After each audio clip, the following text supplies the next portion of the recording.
Iya, ini mau tanya Ustaz. Di film tadi berperan sebagai Ustaz. Kesehariannya juga Ustaz, udah. Nggak usah pakai skrip berarti kemarin Bang ya. Boleh tahu Pak Ustaz, versi panjangnya yang tadi disampaikan di film itu seperti apa kalau disampaikan? Baik, bismillahirrahmanirrahim. Jadi sebelum dimulai saya mau ceritakan. Disuruh datang ke situ, konsepnya ada, tapi detailnya nggak jelas. Cuma disuruh peran Ustadz, disuruh nyampein apa juga belum jelas. Jadi saya cuma ngomong begini, saya ceramah aja, dengerin. Ntar kalau ada yang dipakai, pakai. Jadi kira-kira ada ceramah 25 menit, jadi kepake segitu. Nggak, karena yang kalau dipakai semua khawatir terlalu anarkis ya ceramahnya ya. Jadi akhirnya dipakai yang begitu ya. Baik, hadirin sekalian, assalamualaikum warahmatullahi wabarakatuh. Waalaikumsalam warahmatullahi wabarakatuh. Terima kasih, semoga dengan salam tadi kuping kita sejuk, hati kita berbunga, hidup kita jadi penuh makna, penuh nuansa, penuh cinta, penuh pahala, mulia, bahagia, dan ujungnya sorga. Kita doakan semoga yang hadir di sini mendapat ridho dari Allah Subhanahu Wa Taala, dipanjangkan umurnya untuk ibadah, dimurahkan rezekinya untuk sedekah, dimatikan dalam keadaan husnul khotimah. Amin. Yang belum nikah didekatkan jodohnya. Amin. Yang sudah nikah tentunya ditambah lagi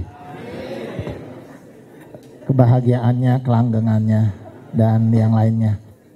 Hadirin sekalian, yang saya hormati para pengurus teras dakwah, para jamaah pengajian teras dakwah, juga Ustadz Dr.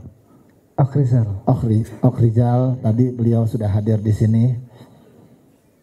Juga hadirin sekalian, alhamdulillah wa kafa, assalatu wassalamu ala nabiyil mustafa wa ala alihi wa sahbihi al-sidqi wal wafa. Allahumma salli wa sallim wa barik wa karim wa azim ala hadzal nabil karim. Nabiyina Muhammad sallallahu alaihi wasallam wa ala alihi wa ansari wa junudih wa man tabi'ahum bi ihsanin ila yaumiddin wa ba'd.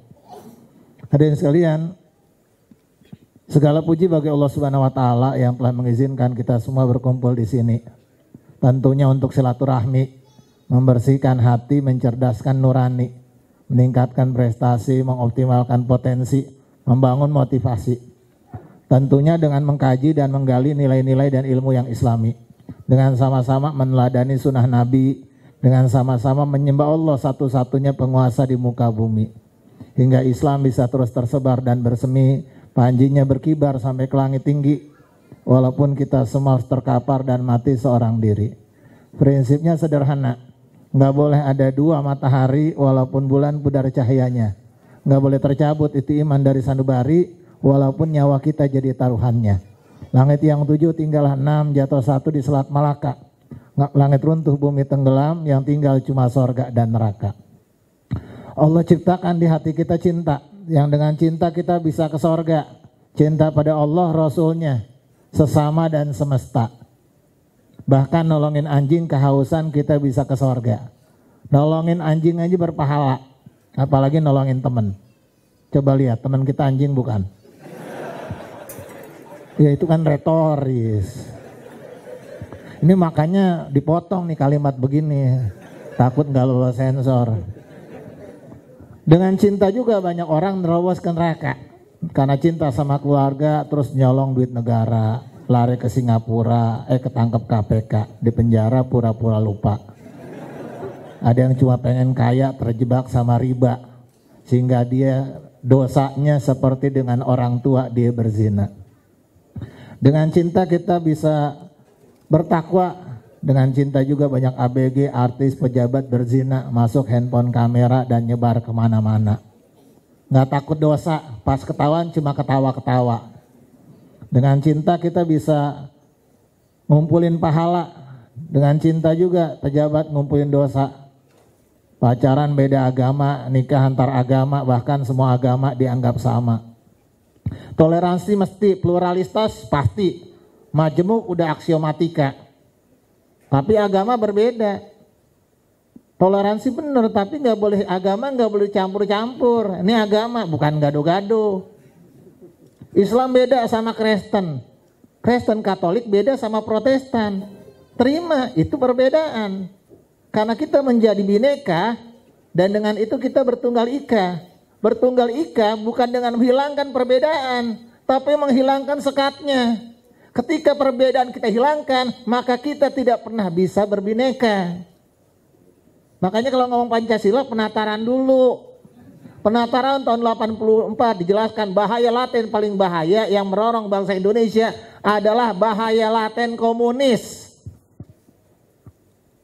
Bukan bahaya laten agama, nggak ada itu. Ini yang kadang-kadang kita lupa.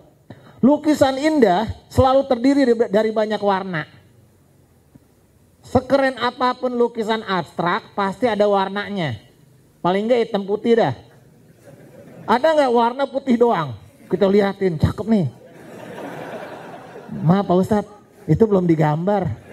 Oh belum digambar. Saya kira abstrak kali. Ya ada warnanya, apa ke titik ke apa. Jadi nggak mungkin kemudian warnanya disamakan. Islam beda dengan agama Jepang. Jepang Tuhannya dewa matahari. Ya beda sama kita. Orang Jepang sholatnya menghadap matahari. Makanya matanya sipit. Ya mungkin silo. Mungkin. Ya itu urusan dia, itu kan konsekuensi. Orang Jepang Tuhannya siapa? Amaterasu, iya kan? Itu jurusnya Sasuke. Oh. Ini alumni Naruto begitu dah.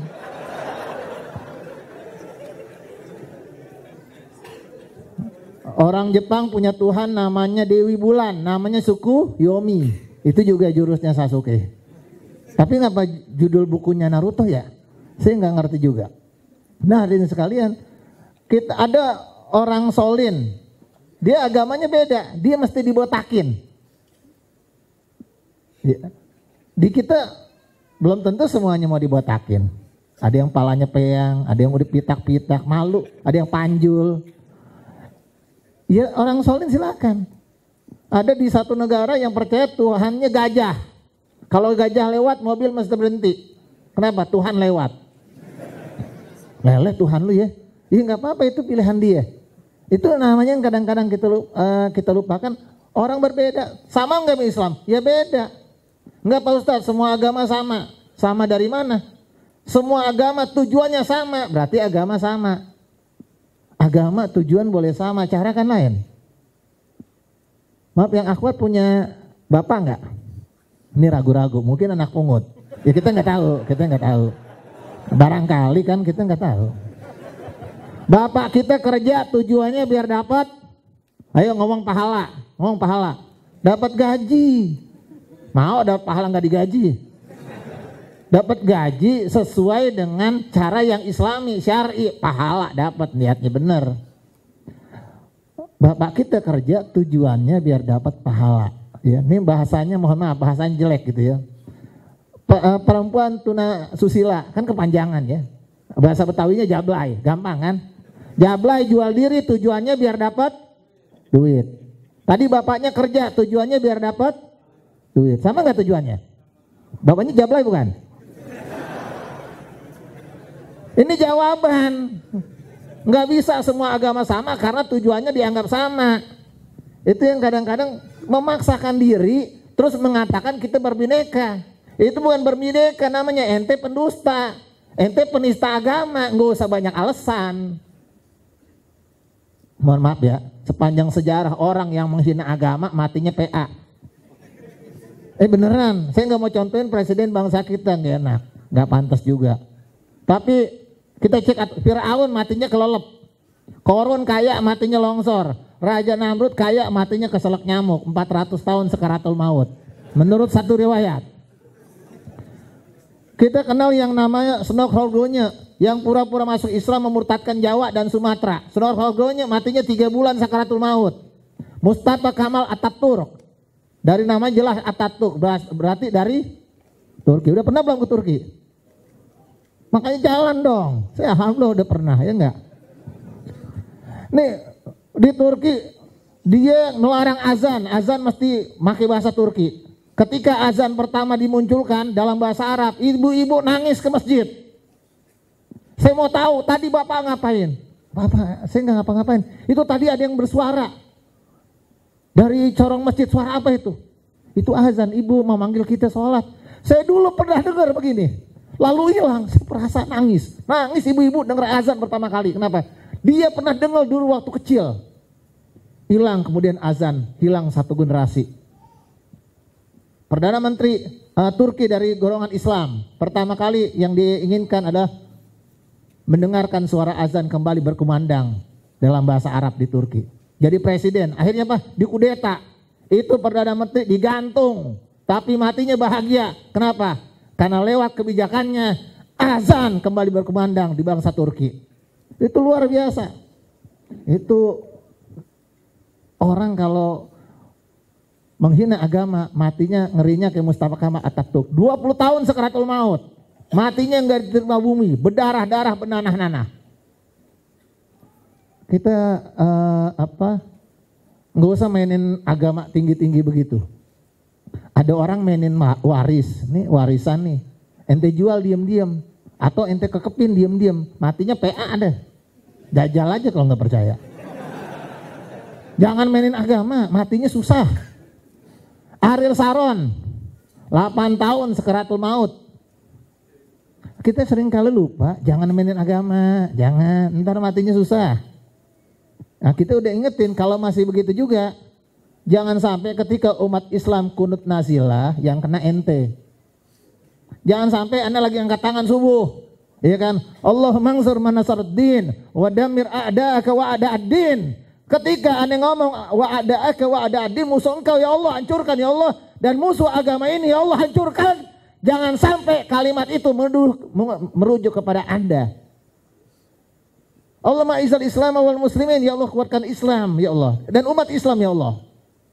Wa azilal sirka, hinakan ya Allah orang-orang syirik, wal mubtadi'at pelaku bid'ah, wal musyrikin orang-orang musyrik. Jangan sampai kalau aneh kunut nazilah ngangkat tangan yang kena ente. Makanya agama jangan dimainin, entar matinya susah. Itu contoh ya, bahwa agama dimain-mainin akhirnya apa? Bangsa kita nggak berkah. Naik pesawat terbang jatuh, naik kapal laut tenggelam, naik kereta api nabrak, naik motor tiban papan reklame, jalan kaki ditabrak senia, ngesot ditendang satpam. Di Indonesia garam aja impor, garam. Laut kita berjejer dari ujung timur sampai ujung barat, garam impor. Emang laut kita kurang asin? Perlu saya ludahin rame-rame. Singkong impor ya, singkong aja impor bagaimana? Alhamdulillah tempe kita nggak impor, ya tempe nggak impor. Tapi kan hak atas kekayaan intelektualnya, hak apanya dah? Hak patennya kan punya Amerika. Ini kadang-kadang kita lupa. Seringkali nggak berkah. Anak TK disodomi, anak SD merkosa temannya sendiri, anak SMP SMA rekaman pornografi, porno aksi. Yang kuliah ngospek adik kelasnya sampai mati. Yang rektor ketangkap polisi sekamar mencabe-cabean. Kagak berkah. Sampai botak seriawan, kalau agama dimainin kita nggak bakal berkah. Makanya sekarang luar biasa. Bangsa kita makin lama makin jauh dari agama. Sebelum saya lanjut, sholawat dan salam tak lupa kita sanjungkan kehadirat Nabi besar Muhammad. Makanya saya bilang saya nggak ceramah deh, pembukaan doang. Ntar kalau saya ceramah sampai besok, kan nge-share doang jadi panjang. Ntar ada ustadz yang nyampein. Rasul itu manusia yang paling berani, paling punya nyali. Manusia yang paling baik hati, baik budi, bicara dengan nurani.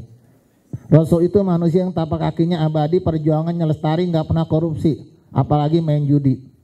Baunya mewangi, mengalahkan kasturi dan melati. Senyumnya berseri, mengalahkan para bidadari. Anak yang paling berbakti, suami yang paling sayang istri. Pemimpin yang paling menginspirasi, penguasa yang paling berprestasi, Nabi. Nabi yang memandu umatnya dengan cinta dan keteladanan. Sehingga budak yang hina menaklukkan dunia. Sehingga penggembala domba meruntuhkan Kisra Persia, meruntuhkan Bizantium Romawi, menghancurkan Imperium Yunani. Dengan apa? Kasih sayang. Maka enggak ada tempatnya pemimpin ketika mulutnya kasar berhak memimpin kembali. Kenapa? Karena manusia nggak butuh dipimpin oleh pemimpin yang mulutnya kayak comberan. Contoh, fair-fairan kita tanya, nih yang perempuan, suatu saat atau sekarang misalnya punya suami, sama suaminya dibikinin rumah 5 lantai. Lantainya doang. Ya emang dicorkan lantainya dulu, temboknya, sabar dong, sabar. Ya kan lantai, entar dicor, tinggi ntar. Iya rumah 5 miliar dibikinin. Gira nggak kira-kira yang perempuan? Tapi tiap hari dicaci maki. Mau? Bapak kerja, dikasih di kantor, gaji 10 juta setahun. Setahun. Iya sebulan deh, sebulan. Tapi tiap hari caci maki, mau? Maaf ya, pribumi tolol, maling kamu memang bangsa maling. Betah nggak kira-kira? Nabi mencontohkan pemimpin yang hebat dimulai dengan akhlak. Dimulai dengan akhlak di rumahnya. Bagaimana pemimpin mulutnya tuh apresiasi tinggi kepada pasangan. Rasul kalau istrinya ngambek, Rasul nggak marah, Rasul pencet hidungnya. Sampai istrinya tersenyum. Lihat sekarang karena emosional, marah-marah mulu. Suami istri berantem, istri pencet lehernya. Mati. Dibingung. Enggak napes pak. Ini kan contoh. Emosi. Lihat anak muda sekarang. Saya kaget ternyata sekarang Jogja udah mulai kayak Jakarta ya bawa motornya ya. Ngelawan arah. Udah mulai begitu. Ya. Udahnya ngelawan arah, lampu merah udah muncul dia masih jalan terus. Ya kalau Anda lihat supir kami begitu wajar orang Jakarta. Ente kan Jogja, jangan ketular sama dia dong. Saya mau udah ngingetin supir saya percuma. Padahal dibalikin, Ustadz juga begitu kemarin, ya susah juga. Saya ngingetinnya bagaimana dia ngomong begitu. Nah hadirin sekalian, bagaimana Nabi mencontohkan luar biasa ya. Nabi akhlaknya luar. Lihat di jalan kita sekarang. Karena emosi, senggolan motor aja bisa mati orang. Ini orang senggolan motor minta maaf, enggak ngeludah, langsung ngeludah. Helm masih dia pakai. Kena mana? Kena helmnya. Makanya ente sabar dulu, main ludah aja. Ini contoh emosi. Orang kalau emosi begitu. Kita lagi naik mobil nih, disenggol spionnya sama orang, kita marah-marah. Kira-kira kalau kita dalam mobil terus marah-marah, yang kita marahin denger nggak di luar? Ente emosi sih jadi orang. Nah ini sekarang orang kalau emosi itu jadi pelit. Kita bawa mobil buru-buru, ada orang minta jalan, kita kasih nggak? Itu jalan ente bukan? Tuh lihat, bukan jalan kita aja diminta kita nggak kasih, apalagi itu jalan kita, jahat ente emang. Itu jalan sama-sama diminta orang kita nggak kasih. Bagaimana kalau milik kita diminta orang? Pelit bangsa kita. Emosi, Rasul enggak manggil istri ya Humairah, wahai istriku yang pipinya kemerah-merahan. Pak kalau bininya hitam bagaimana? Wahai dakocan, ini bisa juga. Ya terserah ente itu mah. Itu pilihan masa saya ajarin. Panggilan kesayangan, iya kan? Kalau yang standar yang peang gitu ya. Kadang Rasul manggil istrinya panggilan unyu-unyu. Aisyah dipanggil ya Ais girang. Nah ini boleh dicontoh, apresiasi. Nanti kalau punya istri misalnya namanya Agustina, Agus. Tadi marah dah. Rasul luar biasa. Istrinya salah, istrinya minta maaf. Aku tahu aku salah, silahkan lakukan apa saja. Rasul cuma ngomong, merem. Aisyah merem. Rasul dipeluk doang. Aisyah bingung, saya mesti ngapain? Enggak, aku udah marahnya. Dipeluk doang. Itu pemimpin begitu dong. Baru di bangsa luar biasa. Yang bikin rusak bangsa kita, yang bikin hancur dan pecah bangsa kita, suku-sukunya, bukan rakyat. Pemimpinnya yang adu domba. Anak bengal, didiemin bapaknya diam. Tapi kalau bapaknya bengal, siapa yang mau diemin? Ini kan yang bengal sekarang bapak-bapaknya. Kita diemin, kita so tau loh gitu. Ini contoh, kalau kita mau contoh luar biasa. Bagaimana kita bangun bangsa kita dengan akhlak ya Rasul, dengan kedamaian. Rasul keluar rumah dandannya rapi. Sama saya keluar rumah dandan rapi, beda. Ya, itu waktu habis kan. Rasul keluar rumah dandan rapi. Rasul masuk rumah rapi lagi. Wangi. Rasul wangi bukan cuma di luar, di dalam dia wangi juga. Kalau kita kan ibu-ibu keluar rumah dandan kayak ratu. Di rumah aja bau kayak pembantu. Suami pulang malam dandan kayak hantu. Mohon maaf, Ini kaitannya apa? Sekarang banyak di kita bikin rusak adalah ketika kita hobi pencitraan di luar, pengen gila popularitas, pengen keren, pengen cakep dan lain sebagainya. Akhlak kita nggak ada. Main panjang-panjangan jenggot, main keren-kerenan gaya, tapi akhlaknya, amalnya nol. Subuh aja malas ke masjid. Yang paling rajin ke masjid engkong-engkong, coba cek. Nah, mana yang azan engkong-engkong? Kalau benar kita pemuda yang bangkit, kudeta engkong-engkong jadi Bilal. Maaf kong, waktu ente udah lewat.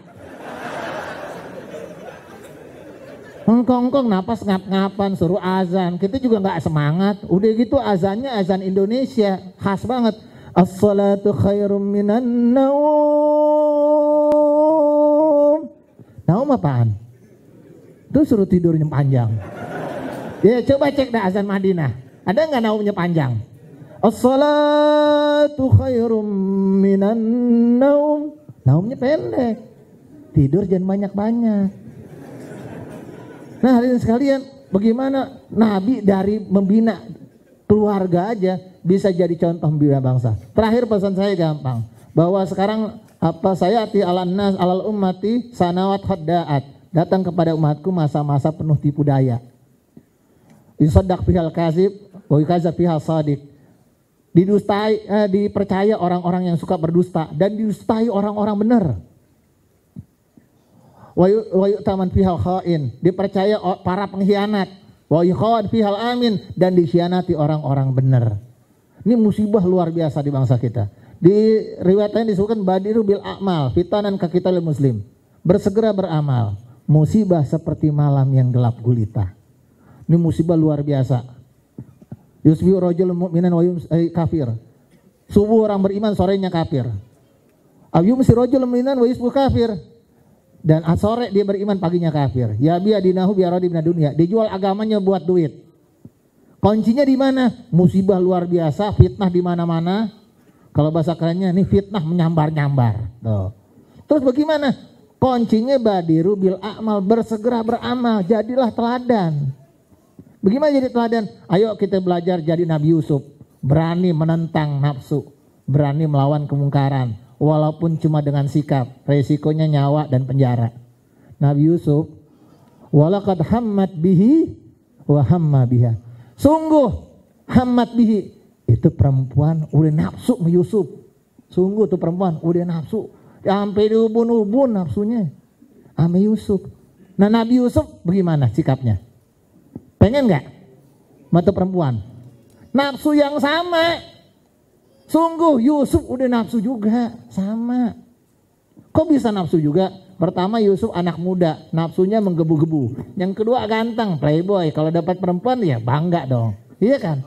Yang ketiga itu yang namanya Siti Zulaiho, cantiknya luar biasa. Dia ratu, kecantikannya mengalahkan ratu Instagram saat ini. Kayak ratu. Bayangan perempuan udah cakep, tasnya aja itu yang miliaran. Apa herpes? Itu apa? Herpes penyakit ya.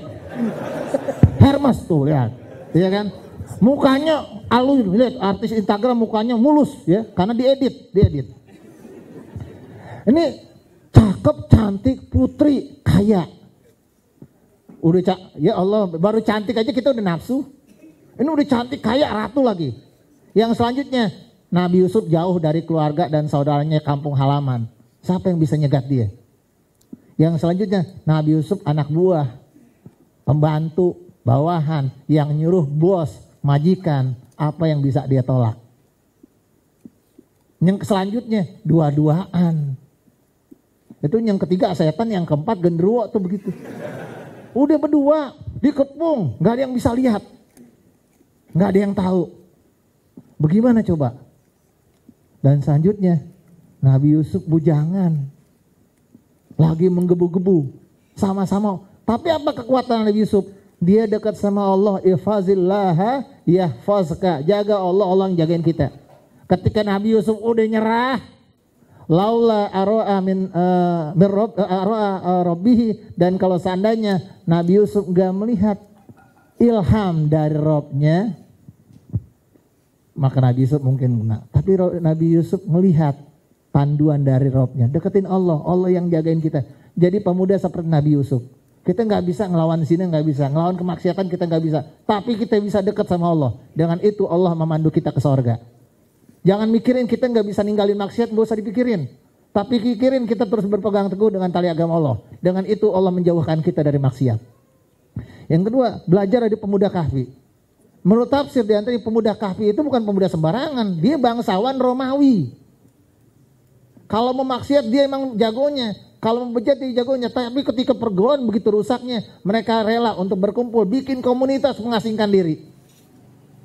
Dan terakhir, belajar dari pemuda Ashabul Ukhdud yang berani menentang raja dengan keteladanan, dengan contoh, dengan kebaikan. Ayo kita lawan dengan amal, ayo kita buktikan dengan karya. Apa bekal utamanya tadi? Bekal utama kita takwa. Kenapa takwa? Karena inna khalaqnakum min zakarin wa unsa, diciptakan laki-laki perempuan. Ini udah jawaban bagi masalah saat ini, diciptakan laki-laki perempuan. Bencong masuk nggak? Maho masuk nggak? Enggak. Tahu maho ya, manusia hore itu nggak masuk. Suaminya kumisan, istri jenggotan, nggak ada. Nih lihat, dari itu aja Islam menjawab, diciptakan laki-laki perempuan. Kalau bencong bagaimana? Bencong bukan jenis kelamin, itu penyakit. Waria bukan jenis kelamin. Banci kaleng bukan jenis kelamin. Jenis kelamin secara ilmiah cuma dua, laki dan perempuan. Gak ada kelamin ganda. Kalau ada banci suka nyanyi-nyanyi, dodorin celananya. Kelaminnya ganda apa satu. Ada kelainan? Ada. Gak 1:1 juta kelahiran dan mesti diobatin. Ini udah jawaban. Diciptakan laki-laki perempuan. Laki perempuan sama atau beda? Islam gak butuh emansipasi. Ini jawaban. Kenapa? Karena dalam Islam derajatnya udah sama. Tapi Islam konsepnya beda. Dalam Islam derajat laki-laki dan wanita sama. Tapi Islam dan memandang laki-laki dan perempuan berbeda. Karena enggak ada laki-laki yang bisa cuti hamil. Enggak pernah ada cowok keguguran. Kalau genteng bocor yang naik suami apa istri? Tukang. Ngapain kita? Kita jatuh. Tapi kan tukangnya laki-laki. Ya kan? Kalau ada sis kamling yang jaga laki perempuan laki. Di Islam bineka udah selesai. Pluralitas itu aksiomatika. Islam menerima pluralitas. Tapi pluralisme hukumnya haram. Fatwa MUI sepilis, sekuler, pluralis dan liberalis. Kelar tuh masalah. Ya, bersuku-suku bangsa-bangsa. Oh, buktinya orang Islam anti Cina, Anda dusta. Lihat orang Islam biasanya kan kalau sholat Jumat pakai baju muslim. Nama lain baju muslim adalah baju koko, orang Arab, orang Cina. Nah, orang Islam terbiasa. Justru sekarang ada orang anti Arab, itu namanya rasis. Kita pakai baju namanya kerahnya kerah Shanghai. Shanghai di Arab atau di Cina? Kalau lebaran anak-anak duit, anak-anak kecil lebaran dapat apa? Ampau. Ampau duit Arab atau duit Cina? Enggak ada masalah di kita. Ampau duit Indonesia. Kalau duit Cina enggak laku. Ini menunjukkan Islam udah terbiasa menerima budaya yang berbeda. Anda yang selama ini rasis, anti Arab. Kalau Anda anti Arab berarti Anda enggak percaya sama bahasa Indonesia. Satu nusa, satu bangsa, satu bahasa kita Indonesia. Nggak ada bahasa Indonesia kalau nggak ada bahasa Arab. Karena bahasa Arab sebagian jadi resapan Indonesia. Contoh, wasit. Wasit bahasa Indonesianya apa? Yaitu wasit bahasa Indonesia. Wasit bahasa Indonesia apa? Ya wasit. Enggak Pak, pengadil. Adil bahasa mana? Oh iya ya, tuh kan. Sujud, ayo bahasa Indonesianya apa? Ente cari deh. Nungging. Nyungsep, nyusruk, yang puyeng ruku saya bingung nyarinya apa ya? Nanggung Pak, nanggung, iya kan? Ayo ruku, puyeng dah. Jadi ini menunjukkan bahwa kita nggak ngerti budaya Indonesia. Kalau Anda anti Arab, mohon maaf. Wah itu Anda yang ustadznya pada pakai daster, mohon maaf. Orang yang menghina gamis berarti nggak ngerti agama. Hampir semua pemimpin agama, hampir semua pakai gamis. Pendeta Kristen pakai gamis, agak lain aja, iya kan?